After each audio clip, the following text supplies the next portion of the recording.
সাংবাদিক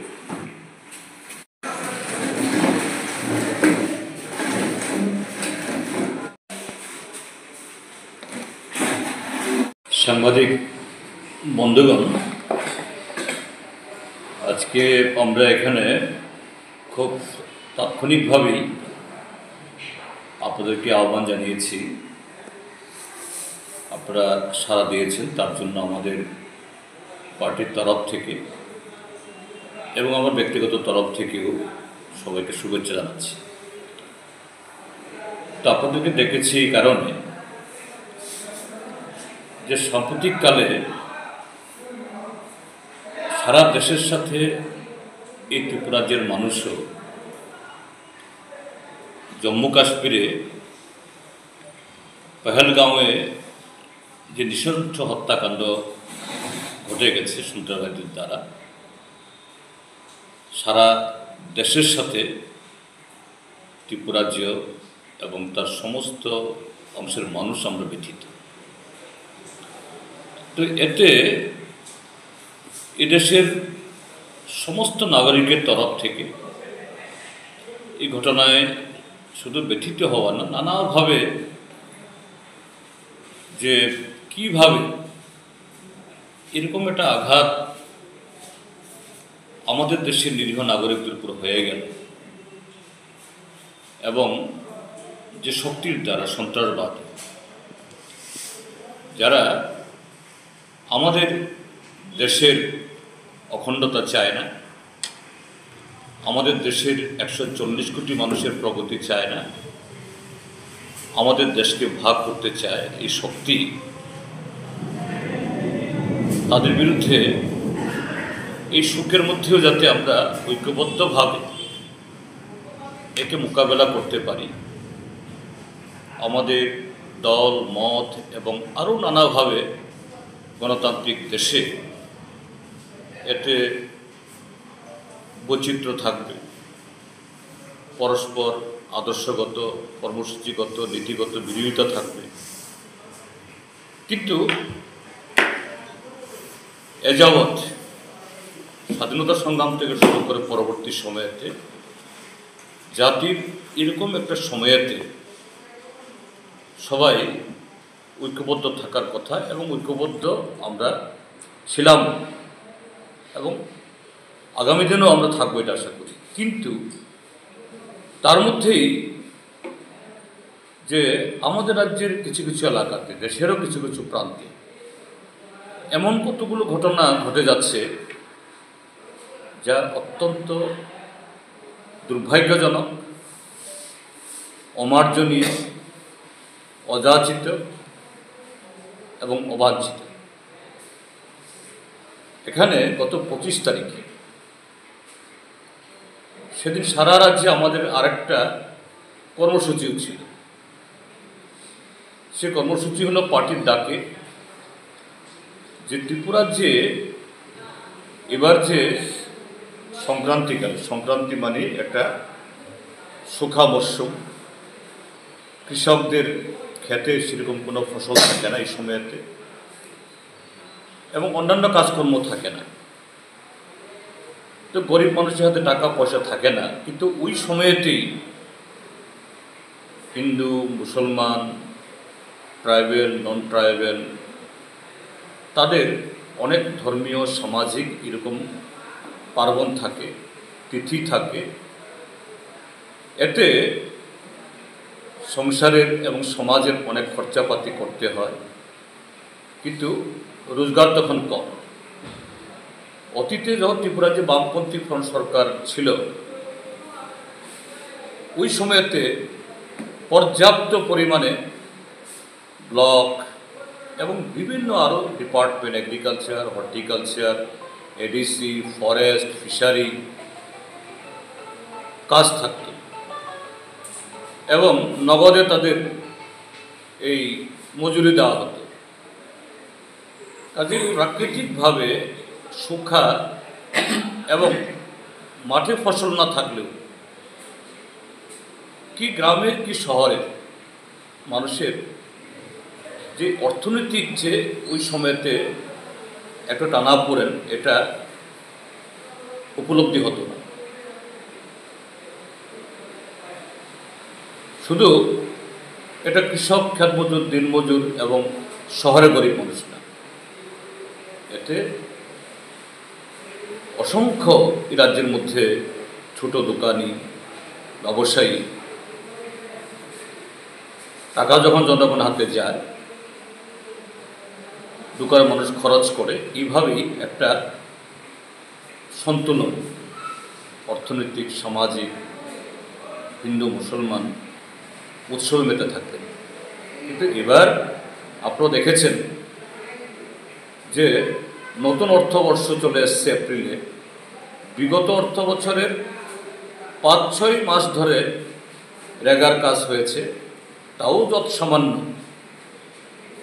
তার মজুরি দেওয়া হয়। এখনো হয়তো আবার কোনো কোনো জায়গাতে শুরু হয়েছে।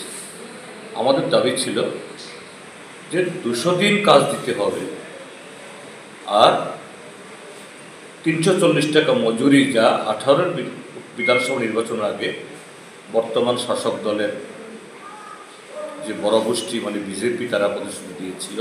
আজকে 7 বছর পেরিয়ে গেলেও এ নিয়ে তারা কোনো উচ্চবাচ্য করছেন না। তার সাথে যাতে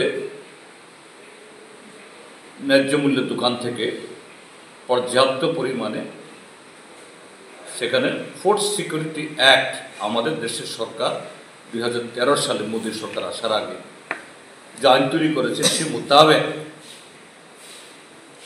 গরিব মানুষকে, শুধু যারা অন্তোদয়, বিপিএল না, এমনকি অন্যান্য যারা এপিএলের মধ্যেও যারা একটু কম আয়ের, তাদের ব্যবস্থা করা হয়। এগুলো যেন অব্যাহত থাকে, কেননা মাঝে মধ্যেই এগুলো মানে সমস্ত সাপ্লাই ব্যাহত হচ্ছে। আপনারা দেখেছেন ধলাই জেলাতে প্রায় সবকটা রেশন শপ বন্ধ হয়ে যাওয়ার উপক্রম। তারা বিগত বহু মাস ধরে নাকি তাদের কোনো এই কমিশন তারা পায় না। তো এইভাবে এই সরকার আসার পর বিগত 5-6 মাস ধরে একটা অভূতপূর্ব অভাব ত্রিপুরাতে গ্রাম পাহাড় লক্ষ্য করা গেছে। এটা নিয়ে সারা ত্রিপুরার যে আমরা সেদিন ব্লকের সামনে গণধর্ণা সংগঠিত করার জন্য আমরা আহ্বান জানিয়েছি। কিন্তু এই সময়তে এই ধর্মনগর মোহন আমাদের যে পার্টি অফিস, আপনারা যে আসার সময় দেখেছেন বা আগেও দেখেছেন, অতর্কিতে শাসক দলের কিছু লোক মোটরসাইকেলে এসে কোনো কথা নেই, বলা নেই, কওয়া নেই, আমাদের পার্টি নেতৃত্বের উপরে দৈহিক আক্রমণ, আসবাবপত্র ভাঙ্গা, একটা অরাজকতা তৈরি করে দিল। এবং গত 7 বছরে এটা 10বার দিন দুপুরে স্লোগান দিয়ে এসে, স্লোগান কি, অজুহাত কি, যে পহেলগাঁওয়ে সেখানে সন্ত্রাসবাদীরা আমাদের দেশের 140 কোটি মানুষের বিরুদ্ধে বা আমাদের এই সার্বভৌমত্ব ভাঙার বিরুদ্ধে যারা কাণ্ড ঘটালো, তার বিরুদ্ধে দল মত নির্বিশেষে আমরা ঐক্যবদ্ধভাবে এখানে জোটবদ্ধভাবে মোকাবেলা করার কথা। আর এখানে এসে শাসক দল বলছে সিপিআইএম তার জন্য দায়ী। একটা অজুহাত খাড়া করল জনৈক সজল চক্রবর্তী। হ্যাঁ, তিনি রাজনৈতিকভাবে বামপন্থী সমর্থক হতে পারেন, কিন্তু আমাদের পার্টির কোনো পদে তিনি নেই। তিনি সোশ্যাল মিডিয়াতে কি একটা পোস্ট করেছেন, কাজেই সেই পোস্ট হওয়ার কারণে সিপিআইএম দায়ী। কাজে সিপিআইএমের কর্মীদের উপর আক্রমণ চালাতে হবে, পার্টি বেশে আক্রমণ হানতে হবে। এটা কোন ধরনের বিচার, কোন ধরনের গণতন্ত্র? এবং এই ঘটনা পরপর 10টি ঘটনা কোথায় হচ্ছে? ধর্মনগর, উত্তর জেলার জেলা সদর। আর কি সৌভাগ্য কি দুর্ভাগ্য, এই জেলা সদরের যে বিধানসভা কেন্দ্রটি ত্রিপুরার যে একজন বর্ষিয়ান রাজনীতিক কোন দলের রাজনীতি হিসেবে দেখা যায়, বর্ষিয়ান রাজনীতি। এবং তিনি আমাদের ত্রিপুরা বিধানসভার বর্তমান মাননীয় অধ্যক্ষ। আজকে 28 তারিখ, 25 তারিখ, 26, 27, 28, 72 ঘন্টা হয়ে গেল, আরও বেশি, তো 4 দিন হয়ে গেল। অতীতেও এরকম কোনো ঘটনায় তার তরফ থেকে নিন্দা ব্যাখ্যা নেই। এই ঘটনায়ও তার তরফ থেকে একটাও যে দুষ্কৃতী যারা ঘটনা ঘটালো তাদের বিরুদ্ধে কোনো ধরনের নিন্দা বা এই জাতীয় ঘটনা যাতে না ঘটে তার জন্য সাবধানবাণী দেওয়া ভাগ্যজনক ঘটনা। আমরা বলবো, এই ঘটনায় কি তিনি দায় এড়াতে পারেন? বরঞ্চ আমি বলবো, কেন এই যুবকগুলো, আমি আজকে এখানে এসে মিটিং করেছি, আমাদের জেলা মিটিং গেছে, এখানে আমাদের পার্টির সম্পাদক মহকুমার কমরেড রতন রায়, অভিজিৎ দে সকলে পরিচিত, এবং অভিজিৎ সেদিন ছিলেন এখানে প্রত্যক্ষদর্শী। তিনি না থাকলে আরো বড় ঘটনা ঘটে গেল যেত। যারা এসছে সবাই খারাপ ছিল, খারাপ উদ্দেশ্যে এসেছিল, কথা বলবো না। কিছু এসে এই ঘটনা যদি না হয় বাধা দেওয়ার চেষ্টা করেছে। আমাদের কি নাম যে নিরঞ্জন দেবনাথ, তাকে মারল, হরকুমার দেবনাথের মাথা ফাটিয়ে দিল। নিরঞ্জন দেবনাথ আজকে এসেছিলেন মিটিংয়ে, হাঁটতে পারছিলেন না, এবং কমরেড রতন রায়কেও মেরেছে, 6 জন আহত হয়েছে। তাদের এরা মায়ের পেট থেকেই এরকম সমাজ বিরোধী, সন্ত্রাসী অপকর্মের সাথে যুক্ত হয়ে এসেছিল, মোটেই বলবো না। আমি এই ক্ষেত্রে বলবো, এখানে কদিন আগে একটা কর্মসূচিতে মাননীয় অধ্যক্ষ প্রকাশ্যে বলছেন এখনো কি করে লাল ঝান্ডা থাকে। তাহলে এই যে নিরীহ যুবক, এদেরকে কে এইভাবে তাদের চরিত্র, তাদের ব্যবহার, এদের অপকর্মের দিকে ঠেলে দিচ্ছে? রাজ্যের বর্তমান শাসক দল, তার নেতৃত্ব। কেন?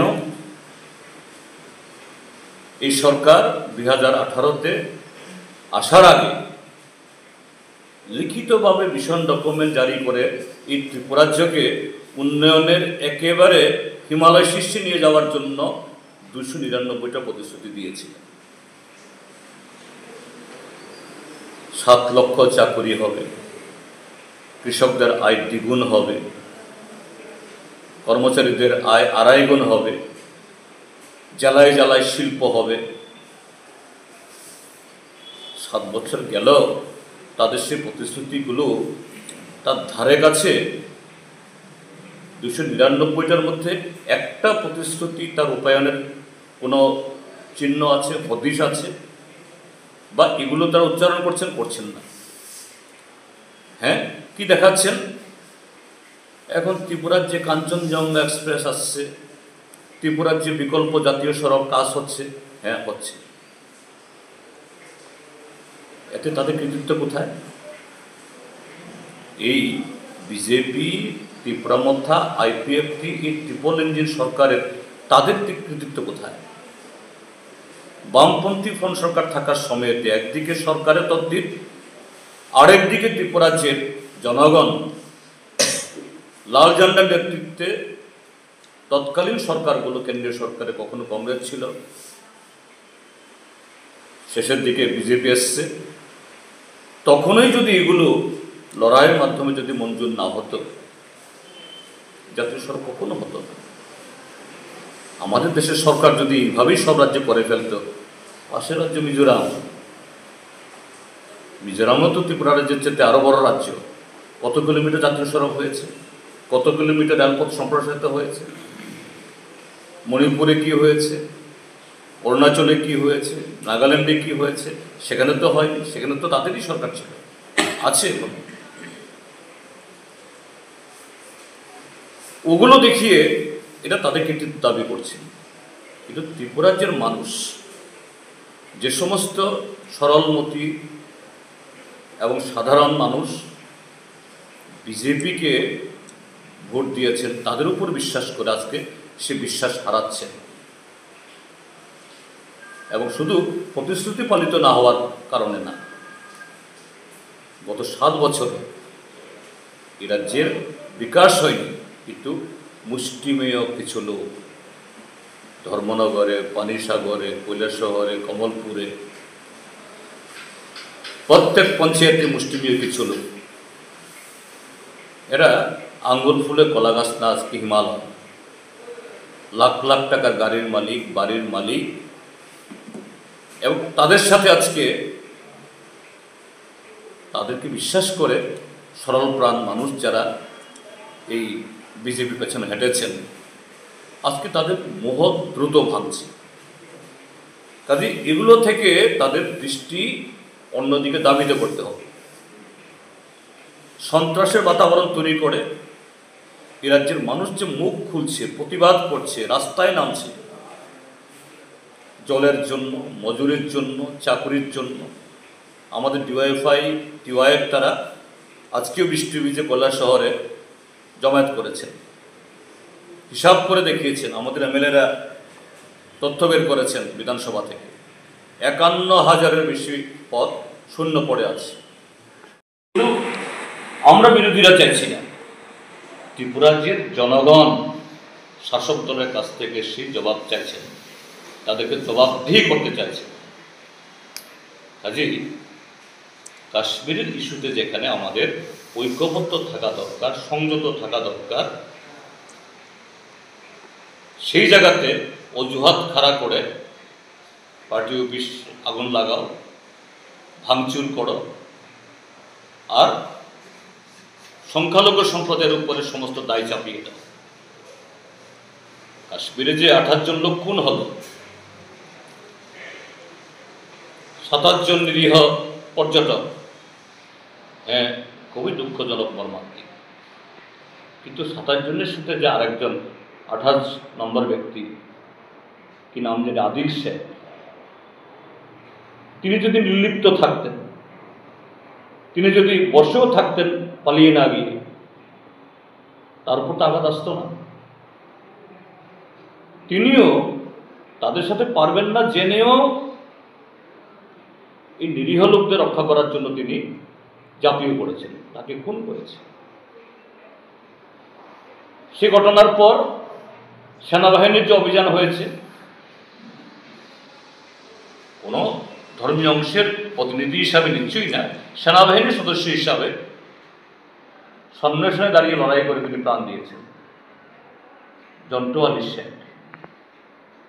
তাহলে এই ঘটনায় কেন নিরীহ একটা সম্প্রদায়ের মানুষকে টার্গেট করা?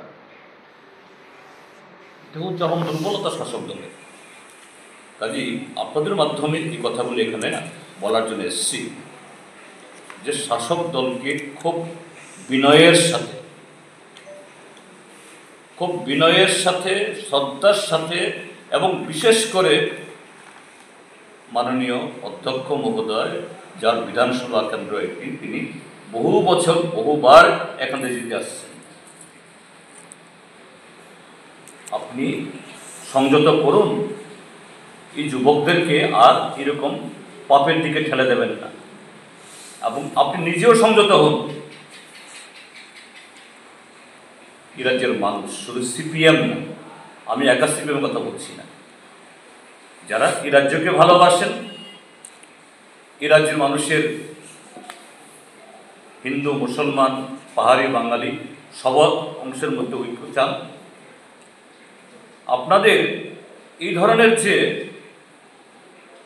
রাজনৈতিক যে অপশাসন এবং এইভাবে মানুষের দৃষ্টিকে অন্যদিকে দাবিত করার জন্য একটা স্পর্শকাতর ইস্যুকে নিয়ে যে ঘটনাগুলি করছেন, এগুলা কিন্তু আপনারা এইভাবে কাজ চলতে থাকলে পরে রেহাই পাবেন না।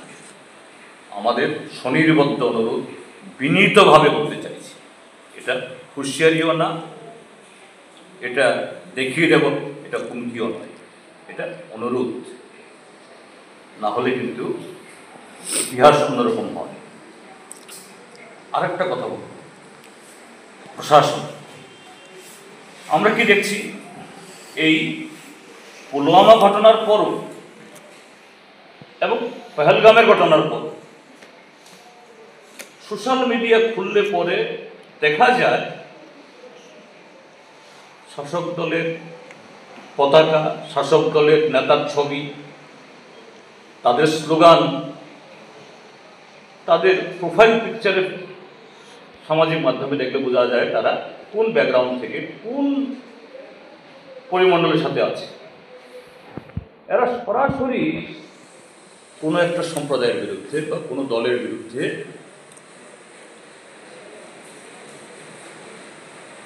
অবিরত বিষ ছড়িয়ে যাচ্ছে। পুলিশ কোথাও তাদেরকে দিয়ে তুলে নিয়ে আসছেন না, তাদের বিরুদ্ধে সেরকম ধারা লাগাচ্ছেন না। কিন্তু সজল চক্রবর্তী ওখানে আমবাসাতে একজন রিটায়ার্ড টিচার কি বলেছেন, এবং বলার পেছনে তো কারণ আছে, যদিও আমি বলবো এই সময়তে এইসব কথা না বললেই ভালো, বলা উচিত নয়, কিন্তু সচেতন নাগরিকরা চুপ থাকতে পারেন না। কি বলেছেন? কারণ এর আগেও পুলওয়ামাতে ঠিক এরকম বাতাবরণ তৈরি করা হয়েছিল। 5টা বছর চলে গেল, তা তদন্ত রিপোর্ট বের হয় না, এবং পরিষ্কার কে অভিযোগ করছে? তৎকালীন জম্মু কাশ্মীরের রাজ্যপাল কি সত্যপাল মালিক, তিনি পরিষ্কারভাবে আঙুল তুলছেন যে এই ঘটনা এড়ানো যেত। গোয়েন্দা রিপোর্ট ছিল স্থলপথে না পাঠানোর জন্য, যদি তার জন্য যদি চার্টার্ড বিমান ব্যবহার করা হলে পরে স্থলপথে পাঠানোর যেতে খরচ 8 দিকের মধ্যে হয়ে যেত, আর এই ঘটনা ঘটতো না। তাকে বলা হয়েছে তুমি চুপ থাকো। তো রাষ্ট্রের কাছে নাগরিকরা প্রশ্ন তুলবে না?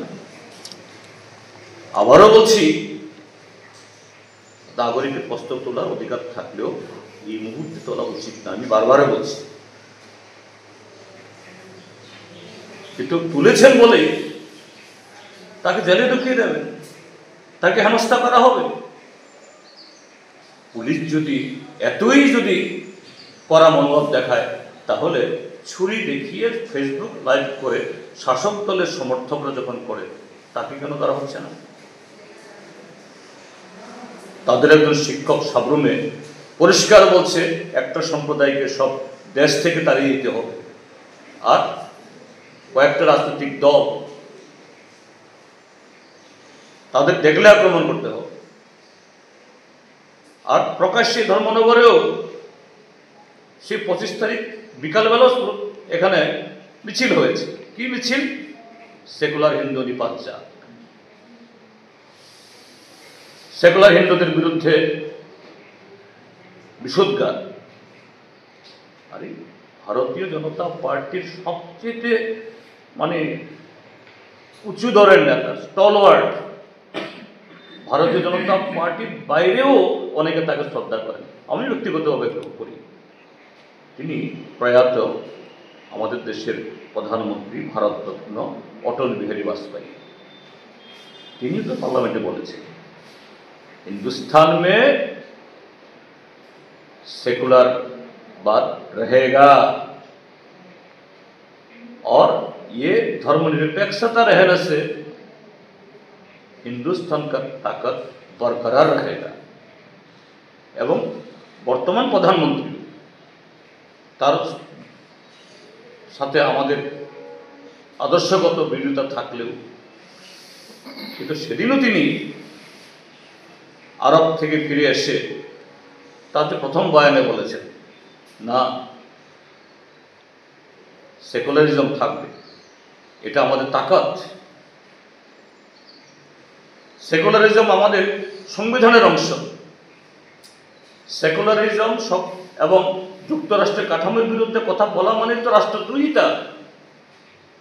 আর থানার সামনে প্রকাশ্য দিবালোকে তাদের এই দেবতুল্য কারিয়াকর্তারা সেকুলারবাদ নিপাত যাক, সেকুলারবাদ ধ্বংস হোক, সেকুলারদের দেখিয়ে দেব, সেকুলারদের চামড়া তুলে নেব আমরা। কোথায় পুলিশ? কাজে এই ক্ষেত্রেতেও উত্তর ত্রিপুরা জেলার বর্তমান যিনি এসপি মিস্টার অবিনাশ রায়, তার সাথে আমার যে পরিচয় হয়েছে গন্ডাছড়াতে যখন এরকম একটা আক্রমণ হয়েছে, তখন তিনি সামনে দাঁড়িয়ে এটাকে থামানোর চেষ্টা করেছেন, যদিও সবটা থামাতে পারেন। এখানে যখন কদমতলাতে এরকমই একটা দুর্ভাগ্যজনক ঘটনা হলো, সেই সময়তে তৎকালীন এসপি, যার দুর্বলতার কারণে এই ঘটনা হয়েছে মানিক দাসের কারণে, মানবপদ চক্রবর্তী এই অবিনাশ রায়কে এনেছে। আমি ক্যামেরার সামনে বলছি, আই হ্যাভ টেক ফেথ আপন, আই ট্রাস্ট। ধর্মনগর থানার কিছু অফিসার, সব পুলিশের বিরুদ্ধে আমাদের কোনো অভিযোগ নেই। ত্রিপুরাজ্যের পুলিশের অতীত গৌরবজনক অধ্যায় আছে এবং অধিকাংশরা এখনো চাকরিতে আছেন, নতুন তো রিক্রুটমেন্ট হয়নি। কিন্তু 2-4 জন অফিসার, এদের এই একচক্ষু যে ব্যবহার, this is not correct. SP মহোদয় নিশ্চয়ই খেয়াল রাখবেন এবং এইভাবে এরকম একটা মুহূর্তে যখন আমাদের প্রত্যেকেরই সংযত থাকা দরকার, ঐক্যবদ্ধ থাকা দরকার একটা জাতি হিসাবে, তখন কিছু পুলিশ অফিসারের এরকম একচক্ষু ব্যবহার এটা যেন না হয়। এরও কিন্তু তাহলে ভবিষ্যৎ খারাপ হবে, ভবিষ্যৎ ঠিক হবে না, এরও জবাবদিহি তাদের করতে হবে। কাজেই এইটুকু কথা বলে এবং আপনাদের মাধ্যমে উত্তর ত্রিপুরা জেলার এবং ধর্মনগরের সমস্ত অংশ নাগরিকদের কাছে আমাদের পার্টির তরফ থেকে, ব্যক্তিগত আমার তরফ থেকে শান্তি বজায় রাখা, এই সময়তে অন্তত ফেসবুকে কমেন্ট করার আপনার অধিকার থাকলেও এসব নিয়ে ঘাটাঘাটি না করে পরিস্থিতি গোলাটে না হয়, কেউ যাতে সুযোগ না নিতে পারে, এই জন্য প্রত্যেকে যেন সংযত থাকে এবং পুলিশ যেন নিরপেক্ষভাবে তার দায়িত্ব পালন করে। শুধু এসপি নন, ডিএম সাহেবও। এবং আবারও আমি আপনাদের মাধ্যমে আমাদের মাননীয় অধ্যক্ষ মহোদয়, তিনি সাংবিধানিকভাবে আমাদের রাজ্যের বিধানসভা তথা এই আইন তৈরির যে সর্বোচ্চ মন্দির, তার অভিভাবক, এবং এখানেও তিনিও যা হয়ে গেছে, কিন্তু এই ক্ষেত্রেতে সেরকম ভূমিকা তিনি পালন করেন, এই অনুরোধ আপনাদের মাধ্যমে রাখবেন।